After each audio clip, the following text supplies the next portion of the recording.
warahmatullahi wabarakatuh. Perkenalkan, nama saya Syifa Agni Alianto dari kelas 5D dengan NPM 19352235559. Di sini saya akan menjelaskan tentang faktor-faktor yang mempengaruhi sistem dalam ekologi administrasi negara. Seperti yang dapat dilihat di layar, terdapat 5 faktor yang mempengaruhi sistem dalam ekologi administrasi negara. Mari kita bahas satu persatu. Poin pertama ada keadaan penduduk. Penduduk merupakan sekelompok orang yang menempati suatu wilayah dalam waktu tertentu. Nah, jumlah penduduk akan berubah dari waktu ke waktu oleh beberapa faktor yang terdapat di atasnya. Poin pertama yaitu fertilitas atau kelahiran, yang artinya yaitu menunjukkan angka kelahiran yang sesungguhnya. Nah, ada 4 faktor penunjang tingkat kelahiran. Yang pertama yaitu pernikahan di usia muda, khususnya bagi masyarakat yang tinggal di pedesaan. Yang kedua yaitu besarnya angka kematian bayi, karena semakin banyak bayi yang meningkat, semakin banyak pula orang tua yang menginginkan untuk mempunyai anak yang banyak.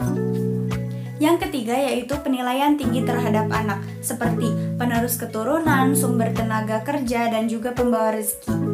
Yang keempat ada tumpuan pada hari tua. Nah, ini yang dimaksud adalah anak dijadikan investasi untuk orang tua di masa tuanya. Selanjutnya ada beberapa faktor dalam tingkat kelahiran. Yang pertama ada KB atau keluarga berencana. Yang kedua ada undang-undang perkawinan yang menetapkan batas minimal menikah, yaitu perempuan 17 tahun dan laki-laki di usia 20 tahun.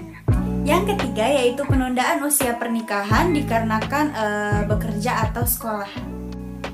Yang keempat, peraturan tentang tunjangan anak pegawai negeri yang menetapkan bahwa tunjangan tersebut hanya sampai ke anak yang nomor 2. Nah, selanjutnya ada mortalitas atau kematian. Ada 7 faktor penyebab kematian. Yang pertama, sarana kesehatan yang belum memadai, tingkat kesehatan masyarakat yang sangat rendah, kurangnya gizi makanan sebagian penduduk, pencemaran lingkungan, kecelakaan lalu lintas, peperangan, bencana alam, dan wabah penyakit. Kemudian ada 6 faktor penghambat kematian. Pertama, meningkatnya fasilitas kesehatan. Kedua, tingginya kesehatan di masyarakat. 3. Makanan yang cukup bergizi. 4. Lingkungan yang bersih dan teratur. 5. Ajaran agama yang melarang bunuh diri atau membunuh orang lain. Dan 6. Keadaan negara yang damai. Poin ketiga ada migrasi penduduk. Migrasi adalah perpindahan suatu penduduk dari satu tempat ke tempat lain dengan tujuan untuk tinggal minimal 6 bulan. Migrasi ini sendiri dibedakan menjadi 2. Yang pertama migrasi antar negara dan yang kedua migrasi dalam negeri. Migrasi antar negara sendiri dibagi menjadi 3. Ada imigrasi, emigrasi, dan remigrasi. Imigrasi itu sendiri merupakan perpindahan suatu penduduk dari suatu negara ke negara lain. Sedangkan emigrasi merupakan keluarnya suatu penduduk dari satu negara ke negara lain, dan remigrasi yaitu kembalinya suatu penduduk dari suatu negara ke negara lain. Nah, migrasi dalam negeri juga dibagi menjadi 3, yaitu transmigrasi, urbanisasi, dan juga faktor penarik. Transmigrasi merupakan perpindahan penduduk dari suatu pulau yang padat penduduknya ke suatu pulau atau provinsi yang penduduknya sedikit. Urbanisasi yaitu perpindahan penduduk dari suatu desa ke suatu kota dengan tujuan untuk memperbaiki hidup. Yang ketiga, faktor penarik ini berada di kota, seperti sarana prasarana yang lebih lengkap dan banyaknya lapangan kerja, juga lain-lain. Poin keempat yaitu informasi kependudukan. Informasi kependudukan ini dapat dilihat dalam 3 hal. Yang pertama ada sensus penduduk, yang kedua ada registrasi penduduk, dan yang ketiga ada survei penduduk. Poin keempat ada kualitas penduduk. Nah, kualitas penduduk ini dibagi menjadi 4 poin. Yang pertama yaitu pendidikan. Di Indonesia sendiri, pengklasifikasian pendidikan dapat dilihat dari apa yang diselenggarakan oleh negara Indonesia. Akan tetapi, tidak semua masyarakat Indonesia mengenyam pendidikan yang tinggi. Bahkan banyaknya masyarakat Indonesia hanya bersekolah hingga SD atau SMP. Hal-hal tersebut disebabkan oleh beberapa alasan seperti tingginya biaya pendidikan, jauhnya sarana prasarana sekolah, dan lain sebagainya. Oleh karena itu, pemerintah Indonesia mencari solusinya hingga didapatkan dengan solusi meringankan biaya sekolah dan membuat sekolah di daerah-daerah terpencil atau yang lain. Yang kedua yaitu tingkat kesehatan.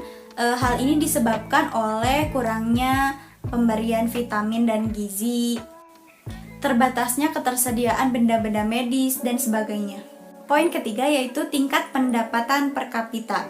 Apa sih tingkat pendapatan per kapita?